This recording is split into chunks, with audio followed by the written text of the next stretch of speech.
नमस्कार। आज हम एक ऐसी कहानी पर बात करने जा रहे हैं जो उम्मीद, विज्ञान और एक मजबूत इच्छा शक्ति की कहानी है। ये कहानी सीधे तौर पर उत्तर प्रदेश की 46 लाख बेटियों और उनके परिवारों के भविष्य से जुड़ी है। जरा एक पल को सोचिए, हमारे देश में हर साल लगभग 1.25 लाख महिलाएं सर्वाइकल कैंसर का शिकार होती हैं और उनमें से 75,000 से ज्यादा अपनी जान गंवा देती हैं। इसका मतलब है हर 8 मिनट में एक माँ, एक बहन या एक बेटी इस बीमारी के आगे हार जाती है, और ये वो बीमारी है जिससे बचा जा सकता था। तो आज हम बात कर रहे हैं उसी बचाव की, विज्ञान के उस चमत्कार की जो इस अंधेरे में एक रोशनी की किरण बनकर आया है। ये विश्लेषण है उत्तर प्रदेश के उस ऐतिहासिक मिशन का जो हमारी बेटियों को इस जानलेवा कैंसर के खिलाफ एक सुरक्षा कवच देने जा रहा है। एक वैक्सीन जो जिंदगी बचा सकती है। देखिए, ये सिर्फ एक लाइन नहीं है, बल्कि लाखों परिवारों के लिए एक वरदान की तरह है। ये उस माँ की चिंता का जवाब है जो अपनी बेटी के भविष्य के लिए न जाने कितने सपने देखती है। ये उस पिता के लिए एक भरोसा है जो अपनी बेटी को हर खतरे से दूर रखना चाहता है। ये एक ऐसा वैज्ञानिक सच है जो हमें ये ताकत देता है कि हम एक खतरनाक कैंसर को शरीर में पनपने से बहुत पहले ही रोक दें। तो चलिए, इस जीवन रक्षक पहल की हर परत को खोलते हैं और समझते हैं कि ये कैसे काम करता है और क्यों ये भारत के स्वास्थ्य के इतिहास में एक बहुत बड़ा, एक क्रांतिकारी कदम है। तो आज के इस पूरे विश्लेषण में हम 5 खास हिस्सों पर नजर डालेंगे। सबसे पहले हम जानेंगे उस गंभीर खतरे के बारे में जिसका नाम है सर्वाइकल कैंसर। फिर हम उस अदृश्य दुश्मन यानी HPV वायरस को समझेंगे जो इस बीमारी की असली जड़ है। इसके बाद हम विज्ञान के उस सुरक्षा कवच मतलब वैक्सीन के काम करने के तरीके को जानेंगे। फिर हम उत्तर प्रदेश के इस ऐतिहासिक अभियान के पैमाने और उसकी बारीकियों को समझेंगे। और आखिर में हम ये देखेंगे कि ये पहल हमारी बेटियों के भविष्य के लिए एक नई सुबह कैसे लेकर आ रही है। तो सबसे पहले ये समझना बहुत जरूरी है कि हम किस दुश्मन का सामना कर रहे हैं। ये कोई मामूली बीमारी नहीं है। ये एक ऐसा खतरा है जो अक्सर चुपके से आता है। शुरू में तो इसके लक्षण भी पता नहीं चलते, लेकिन जब तक इसका पता चलता है तब तक इसका असर बहुत विनाशकारी हो चुका होता है। ये सिर्फ एक इंसान को नहीं, बल्कि पूरे के पूरे परिवार को तोड़कर रख देता है।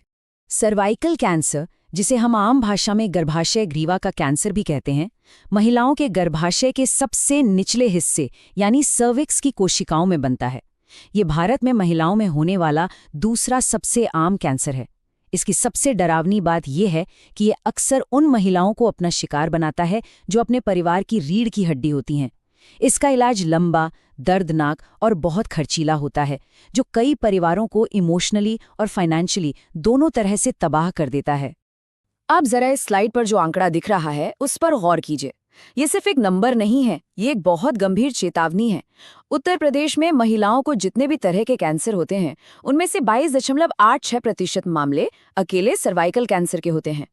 इसका सीधा सा मतलब है कि राज्य में कैंसर से जूझ रही हर 4 में से लगभग एक महिला इसी एक बीमारी से लड़ रही है। एक ऐसी बीमारी जिसे सिर्फ एक टीके से रोका जा सकता है। ये आंकड़ा हमें बताता है कि यह समस्या कितनी बड़ी है। ये एक बहुत गंभीर चेतावनी है। उत्तर प्रदेश में महिलाओं को जितने भी तरह के कैंसर होते हैं, उनमें से 22.86% मामले अकेले सर्वाइकल कैंसर के होते हैं। इसका सीधा सा मतलब है कि राज्य में कैंसर से जूझ रही हर 4 में से लगभग एक महिला इसी एक बीमारी से लड़ रही है। एक ऐसी बीमारी जिसे सिर्फ एक टीके से रोका जा सकता है। ये आंकड़ा हमें बताता है कि यह समस्या कितनी बड़ी है और इस पर तुरंत एक्शन लेना क्यों जरूरी था। तो सवाल ये उठता है कि आखिर इस खतरनाक बीमारी के पीछे है कौन? इसका कारण कोई लाइफस्टाइल या हमारा खानपान नहीं, बल्कि एक अदृश्य दुश्मन है। एक ऐसा वायरस जो इतना आम है कि ज्यादातर लोगों को पता भी नहीं चलता कि वो कब इससे संक्रमित हुए, लेकिन यही वायरस आगे चलकर एक जानलेवा कैंसर की वजह बन जाता है। इस वायरस का नाम है ह्यूमन पैपिलोमा वायरस, या शॉर्ट में कहें तो HPV। ये 100 से भी ज्यादा तरह के वायरस का एक ग्रुप है और ये बहुत आसानी से फैलता है। अब अच्छी खबर ये है कि ज्यादातर HPV इन्फेक्शन हार्मलेस होते हैं और हमारा शरीर अपनी इम्यूनिटी से उन्हें खुद ब खुद खत्म कर देता है। लेकिन इसके करीब 14 प्रकार ऐसे हैं जिन्हें हाई रिस्क माना जाता है। अगर इन हाई रिस्क टाइप का इन्फेक्शन शरीर में लंबे समय तक, मतलब सालों तक बना रहे, तो ये गर्भाशय ग्रीवा की कोशिकाओं में ऐसे बदलाव पैदा कर सकता है जो धीरे धीरे कैंसर का रूप ले लेते हैं। तो ये पूरी प्रक्रिया होती कैसे है? देखिए, सबसे पहले तो ये इन्फेक्शन अक्सर बिना किसी लक्षण के होता है, तो किसी को कुछ पता ही नहीं चलता। इसके बाद जो खतरनाक किस्म के वायरस होते हैं वो सालों तक शरीर में चुपचाप पड़े रहते हैं और धीरे धीरे सर्विक्स की कोशिकाओं की अंदरूनी बनावट को बदलने लगते हैं। समय के साथ यही बदली हुई कोशिकाएं बिना कंट्रोल के बढ़ने लगती हैं और कैंसर बन जाती हैं। और बात सिर्फ सर्वाइकल कैंसर तक ही नहीं रुकती। एचपीवी वायरस योनि, गुदा और गले के कैंसर के लिए भी जिम्मेदार हो सकता है। लेकिन कहते हैं ना, विज्ञान की सबसे खूबसूरत बात यही है कि जहां एक बड़ी चुनौती होती है वो वहीं एक समाधान भी लेकर आता है। इस अदृश्य और खतरनाक दुश्मन के खिलाफ आज हमारे पास एक मजबूत, असरदार और पूरी तरह से सुरक्षित सुरक्षा कवच मौजूद है, और इस कवच का नाम है एचपीवी वैक्सीन। तो ये सुरक्षा कवच यानी एचपीवी वैक्सीन काम कैसे करती है? इसका तरीका बहुत ही सिंपल और असरदार है। वैक्सीन के जरिए शरीर में वायरस का एक हानिरहित हिस्सा, जिसे वायरल प्रोटीन कहते हैं, इंजेक्ट किया जाता है। ये असली वायरस नहीं होता, तो इससे कोई बीमारी नहीं होती। इसे देखकर शरीर बात सिर्फ सर्वाइकल कैंसर तक ही नहीं रुकती। एचपीवी वायरस योनि, गुदा और गले के कैंसर के लिए भी जिम्मेदार हो सकता है। लेकिन कहते हैं ना, विज्ञान की सबसे खूबसूरत बात यही है कि जहां एक बड़ी चुनौती होती है वो वहीं एक समाधान भी लेकर आता है।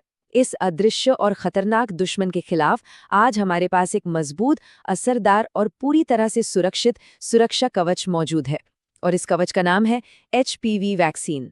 तो ये सुरक्षा कवच यानी एचपीवी वैक्सीन काम कैसे करती है? इसका तरीका बहुत ही सिंपल और असरदार है। वैक्सीन के जरिए शरीर में वायरस का एक हानिरहित हिस्सा, जिसे वायरल प्रोटीन कहते हैं, इंजेक्ट किया जाता है। ये असली वायरस नहीं होता, तो इससे कोई बीमारी नहीं होती। इसे देखकर शरीर का इम्यून सिस्टम, मतलब हमारी रोग से लड़ने की क्षमता, एकदम एक्टिव हो जाती है। उसे लगता है कि कोई असली दुश्मन आया है और वो उससे लड़ने के लिए एक खास सैनिक तैयार कर लेती है, जिन्हें हम एंटीबॉडी कहते हैं। अब ये सैनिक शरीर में हमेशा के लिए तैनात हो जाते हैं। भविष्य में अगर कभी असली एचपीवी वायरस शरीर में घुसने की कोशिश भी करता है, तो ये पहले से तैयार एंटीबॉडी की सेना उसे तुरंत पहचान कर खत्म कर देती है और इन्फेक्शन को होने से पहले ही रोक देती है। अब देखिए, किसी भी नई वैज्ञानिक चीज की तरह इस वैक्सीन को लेकर भी कुछ गलत धारणाएं और अफवाहें हैं।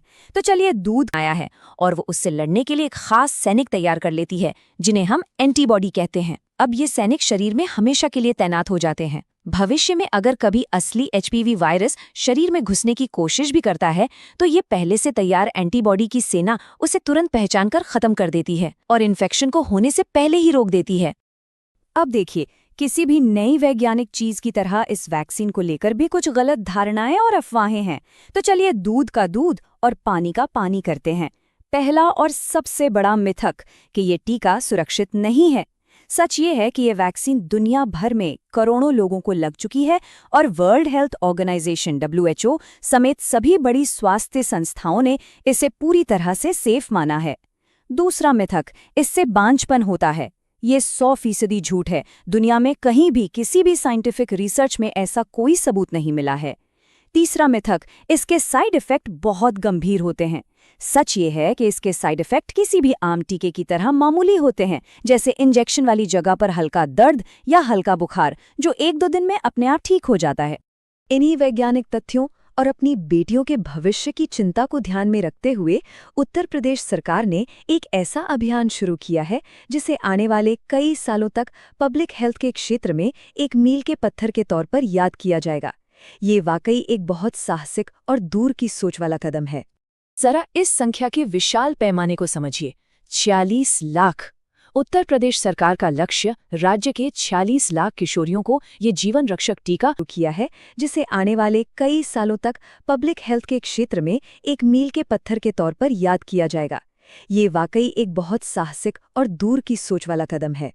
जरा इस संख्या के विशाल पैमाने को समझिए, 46 लाख। उत्तर प्रदेश सरकार का लक्ष्य राज्य के 46 लाख किशोरियों को ये जीवन रक्षक टीका पूरी तरह मुफ्त में उपलब्ध कराना है। ये भारत में अब तक के सबसे बड़े टीकाकरण अभियानों में से एक है। ये सिर्फ एक सरकारी योजना नहीं, बल्कि इस बात का सबूत है कि हर बेटी का जीवन कीमती है और उसकी रक्षा करना सबकी जिम्मेदारी है। इस अभियान को बहुत ही योजनाबद्ध तरीके से लागू किया जा रहा है। इसका टारगेट 9 से 14 साल की लड़कियां हैं, क्योंकि वैज्ञानिक तौर पर टीका लगवाने के लिए यही उम्र सबसे सही मानी जाती है, जब ये सबसे ज्यादा असरदार होता है। ये टीका सभी सरकारी स्वास्थ्य केंद्रों और स्कूलों में बिल्कुल मुफ्त लगाया जा रहा है। अभियान को स्कूलों के जरिए इसलिए चलाया जा रहा है ताकि कोई भी बेटी इस सुरक्षा कवच से छूट ना जाए। इसे सफल बनाने के लिए हेल्थ डिपार्टमेंट, एजुकेशन डिपार्टमेंट और महिला एवं बाल विकास विभाग सब मिलकर काम कर रहे हैं। बस एक चीज जरूरी है, टीकाकरण के लिए माता पिता की लिखित सहमति और बेटी की उम्र का कोई प्रमाण पत्र। सरकार के इस मुफ्त अभियान का महत्व तब और भी ज्यादा बढ़ जाता है जब हम इसकी कीमत की तुलना प्राइवेट बाजार से करते हैं। प्राइवेट अस्पतालों में इस वैक्सीन की सिर्फ एक डोज की कीमत 10,000 रुपये तक हो सकती है। मतलब पूरा कोर्स 20 से 30,000 रुपये का पड़ता है, जो देश के करोड़ों परिवारों के लिए एक बहुत बड़ी रकम है। लेकिन इस अभियान के तहत ये हर बेटी को 0 रुपये यानी बिल्कुल मुफ्त मिल रही है। ये सिर्फ पैसे की बचत नहीं है, ये सामाजिक बराबरी का एक बड़ा उदाहरण है। ये पक्का करता है कि स्वास्थ्य सुरक्षा का अधिकार हर किसी को मिले, चाहे उसकी आर्थिक स्थिति कैसी भी क्यों ना हो। तो जैसा हमने कहा, ये सिर्फ एक टीकाकरण कार्यक्रम नहीं है, ये उससे कहीं ज्यादा है। ये उम्मीद है, ये सशक्तिकरण है और ये उत्तर प्रदेश की लाखों बेटियों के लिए एक स्वस्थ, सुरक्षित और चिंता मुक्त भविष्य की एक नई सुबह है। ये उस डर को खत्म करने की एक पहल है जो हर साल हजारों परिवारों को अपनी चपेट में ले लेता है। ये एक भरोसा है कि आने वाली पीढ़ी इस खतरनाक बीमारी के साए के बिना जिएगी। मेडिकल जगत के एक्सपर्ट्स भी इस पहल को लेकर बहुत उत्साहित और उम्मीद से भरे हैं। जैसा कि जानी मानी स्त्री रोग विशेषज्ञ प्रोफेसर मालविका मिश्रा कहती हैं, HPV वैक्सीन की प्रभावकारिता बहुत ज्यादा है, इसलिए भविष्य में टीकाकरण से मामले निश्चित रूप से कम होंगे। उनका ये बयान इस अभियान के पीछे के मजबूत वैज्ञानिक आधार की पुष्टि करता है और हमें दिखाता है कि इसका एक लंबे समय तक चलने वाला पॉजिटिव असर होगा, जो आने वाली पीढ़ियों के स्वास्थ्य की रक्षा करेगा। लेकिन सबसे जरूरी और सबसे ताकतवर आवाज उन बेटियों की है जिनके लिए ये सब किया जा रहा है। लखनऊ में अभियान की शुरुआत के मौके पर टीका लगवाने वाली पहली लड़कियों में से एक शंजाली जायसवाल का आत्मविश्वास देखिए। उसने कहा, मुझे कोई समस्या महसूस नहीं हो रही है और मुझे यकीन है कि ये टीका मेरी रक्षा करेगा। उसका ये सीधा सरल वाक्य और उसका भरोसा लाखों दूसरी लड़कियों और उनके माता पिता को इस अभियान से जुड़ने के लिए प्रेरणा देगा। और यही आत्मविश्वास इस अभियान की असली सफलता है। इस अभियान का जो आधिकारिक संदेश है वो इसकी पूरी भावना को बहुत खूबसूरती से बताता है। बेटी बचाओ, बेटी पढ़ाओ और बेटी को सर्वाइकल कैंसर से बचाओ। सरकार ने इस नारे में एक नई कड़ी जोड़कर ये साफ कर दिया है कि एक बेटी का जीवन बचाना और उसे पढ़ाना जितना जरूरी है, उतना ही जरूरी उसे स्वस्थ रखना भी है। स्वास्थ्य के बिना शिक्षा और सुरक्षा दोनों अधूरे हैं। ये पहल महिला सशक्तिकरण की परिभाषा को और भी मजबूत बनाती है। तो अंत में एक बड़ा सवाल हमारे सामने है। उत्तर प्रदेश का ये विशाल अभियान जो 46 लाख बेटियों को कैंसर से बचाने का लक्ष्य रखता है, क्या सिर्फ एक राज्य की पहल बनकर रह जाएगा? नहीं, ये एक मॉडल है, एक प्रेरणा है पूरे देश के लिए। ये दिखाता है कि जब विज्ञान, राजनीतिक इच्छा शक्ति और सही नियत एक साथ मिल जाते हैं तो हम बड़ी से बड़ी स्वास्थ्य चुनौतियों पर भी जीत हासिल कर सकते हैं। ये अभियान भारत को सर्वाइकल कैंसर मुक्त बनाने की दिशा में एक ऐतिहासिक मील का पत्थर है और इसका जवाब भविष्य में नहीं बल्कि आज के इस कदम में ही छिपा है। ये शुरुआत जितनी मजबूत है, इसका अंजाम उतना ही शानदार होगा। ये जानकारी हर माता पिता तक पहुंचनी चाहिए ताकि हर योग्य बेटी को ये सुरक्षा कवच मिल सके।